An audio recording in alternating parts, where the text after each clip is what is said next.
Vous savez, il y a des nuits qui ne sont pas faites pour dormir. Des nuits où le silence est si lourd qu'on entendrait presque le temps passer. C'était une de ces nuits-là. Je conduisais sur une route de campagne déserte, noyé dans un brouillard si épais que mes phares peinaient à percer l'obscurité. Il devait être près de minuit. C'est là que je l'ai vu. Une silhouette sur le bas-côté, le bras tendu, immobile sous la pluie fine. Un autostoppeur. À cette heure-ci, en plein milieu de nulle part, mon premier réflexe a été d'accélérer.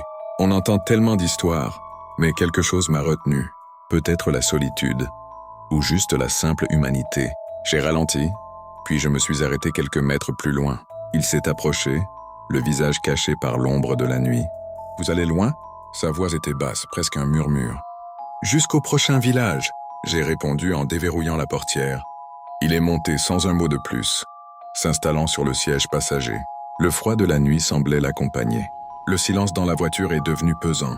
J'essayais de jeter des coups d'œil discrets, mais je ne distinguais qu'une silhouette sombre, le regard fixé sur la route devant nous.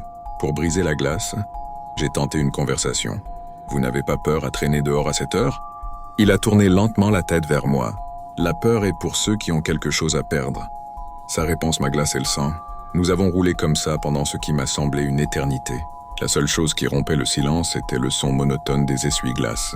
Puis il a pointé le doigt vers une petite route de terre à peine visible. « C'est là. Vous pouvez me laisser ici. » J'ai hésité, il n'y avait rien. Pas une maison, pas une lumière. Juste des arbres sombres et le brouillard. « Vous êtes sûr, il n'y a rien ici ?» Il a ouvert la portière et un courant d'air glacial a envahi l'habitacle. Avant de sortir, il s'est tourné une dernière fois vers moi. « Ce n'est pas tout à fait vrai. » Il a souri, un sourire triste et énigmatique. « Il y a 20 ans, c'est ici que ma voiture a quitté la route.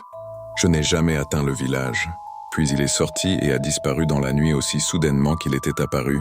J'ai redémarré, le cœur battant à tout rompre. Quelques kilomètres plus loin, en arrivant à l'entrée du village, j'ai vu un petit mémorial sur le bord de la route. Une simple croix de bois avec une plaque.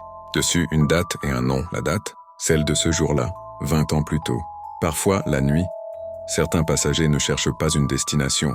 Ils cherchent juste à rentrer chez eux une dernière fois.